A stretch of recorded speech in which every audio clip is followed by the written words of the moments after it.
forcément sur Europe 1. La personnalité du jour, il s'était éloigné des projecteurs, affaibli par une grave maladie et pendant ces mois passés à l'hôpital, il a écrit. Aujourd'hui, il revient donc avec un livre intitulé « Traîne pas trop sous la pluie », un récit qu'il décline aussi en pièce de théâtre et où il se livre à cœur ouvert. Richard Bohringer, votre invité ce matin, Marc-Olivier. Et bonjour Richard Bohringer. Bonjour. Traîne pas trop sous la pluie, la pièce ce soir, dès ce soir et jusqu'au 3 octobre à l'Européen. Puis le livre, on va en parler aujourd'hui, il sort le 15 septembre. Le pitch en 2 mots, vous êtes hospitalisé, immobilisé sur votre lit d'hôpital et pour vous échapper de ce quotidien un peu glauque, clairement, vous vous plongez dans vos souvenirs. C'est du vrai Bohringer.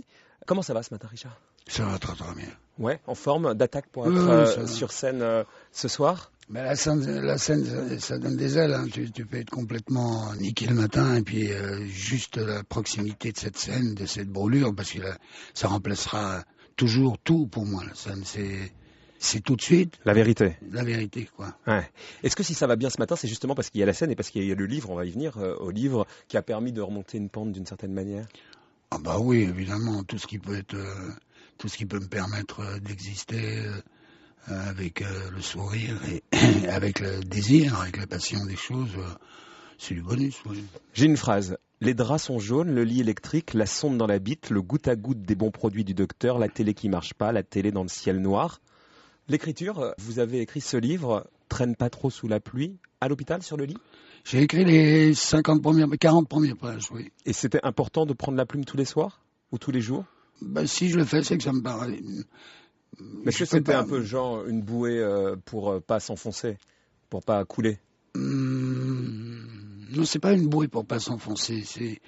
C'est une passion qu'il faut exalter, quoi. Surtout. Et comme les gens ont relativement peur d'écrire ou de peindre ou de faire des choses pour exorciser un peu tout ça, parce qu'ils ont peur de pas savoir écrire, de pas savoir. Je leur dis, mais écoutez pas. Faites, écrivez, puis vous verrez bien en vous, quoi. J'étais bébé bizarre, observateur, disait mamie, doux et solitaire. Mon espoir était la survie. L'avenir ne serait que survie. Un bébé en survie avec une maman. Maman, pardonne-moi. Et même quand j'aurai 100 ans, je t'appellerai maman. Je t'ai laissé vieillir sans compassion, sans amour. Et un papa, vous l'avez raconté, allemand, qui n'aimait pas les juifs. Ça fait quand même un début dans la vie. Vous dites quoi, vous particulier, Richard Bohringer ? Au jour d'aujourd'hui, je dis d'abord que ma mère me manque énormément et que c'est vrai que c'est peut-être arrivé à un moment de ma vie quand je les ai retrouvés où j'étais dans l'inacceptable de l'histoire, dans le sens historique des choses, et de moi-même. Ça veut dire que j'ai failli.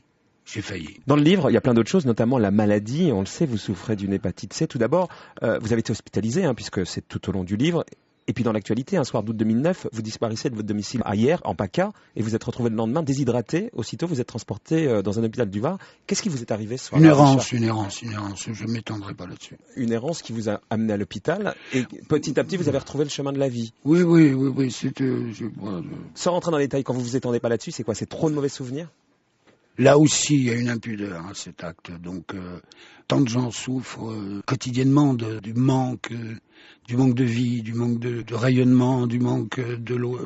Non, c'est très indécent, donc on va pas. Dans le livre, vous écrivez « L'hépatite C me bouffe le foie, le cancer me bouffe le nez, et l'horloge qui tape le plus la cadence dans le silence. Le combat m'a laissé en 1000 morceaux, je recolle. » Aujourd'hui, vous en êtes où de votre Pulse ? Il est quasiment tout en place ou il manque plein de pièces qui ne sont pas dans le bon ordre, Richard ? Il a toujours manqué des pièces. Oui, ça je sais, Richard. C'est peut-être pour ça que les gens vous aiment bien d'ailleurs. La voiture n'a jamais été finie. Mais là, vous en êtes où de tout ça ? De tout ça, j'ai été admirablement soigné. Et ça, c'est l'histoire ancienne, ça, Richard, pour vous ? Oui.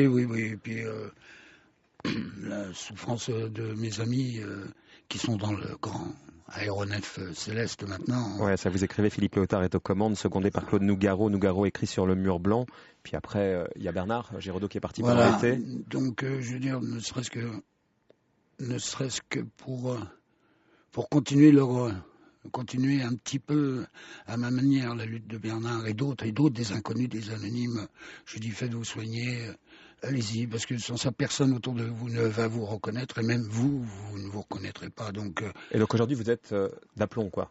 Ouais, ça va, je monte sur scène ce soir, je suis ravi.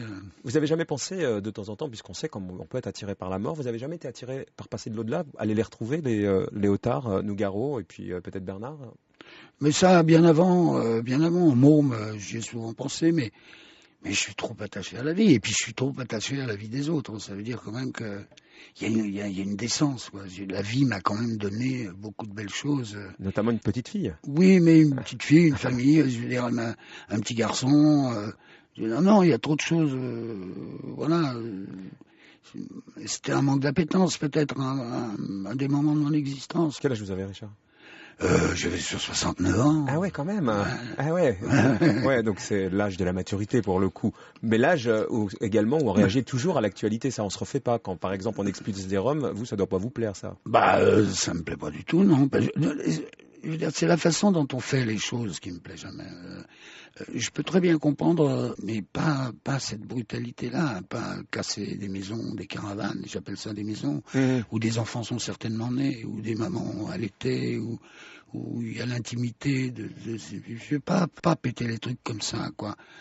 Cela dit, j'ai eu un petit bonheur là au 14 juillet. C'est du côté où je suis qui aurait dû le faire, mais il l'a jamais fait.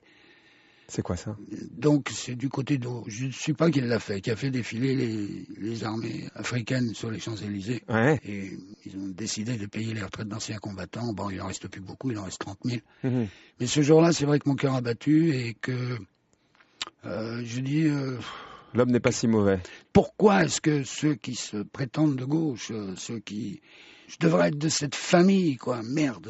Moi, je viens du Front populaire à travers ma grand-mère. J'ai vu au fronton des mairies, liberté, égalité, fraternité. Ces hommes ont combattu pour nous. Ils sont morts pour nous, leurs fils. Enfin, ils défilent sur les Champs-Élysées au milieu de l'armée française. J'ai eu un petit peu de bonheur ce jour-là. Ouais. Pour terminer, est-ce que c'est important pour vous ce soir sur scène et dans le livre de parler de la maladie, comme Bernard Giraudot l'a fait, de partager, de dire que vous êtes malade pour peut-être aider les gens? Que je l'ai été en tous les cas et que je ne le suis plus. Et quand on parle du cancer, il faut bien dire une chose, c'est pas un cancer, ni le sauvage, ni le même cancer que Bernard ou que Fignon. Moi, c'est un cancer de la peau. Voilà. C'est un cancer de la peau. J'ai eu, qui a été admirablement soigné. Faut y aller, la vie, même si elle est difficile, on y tient, on n'a qu'une, quoi. Traîne pas trop sous la pluie, Richard? Je vais pas traîner trop sous la pluie parce que ce soir, à l'Européen, c'est jeudi, le vendredi, le samedi et le dimanche en matinée à 17h.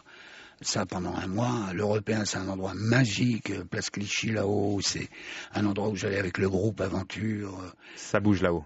Ça bouge. Ça ressemble à Richard. Ça ressemble à la vie. Merci Richard Bohringer d'être venu ce matin vivre sur Europe 1. Ciao. Merci. Ciao. Merci.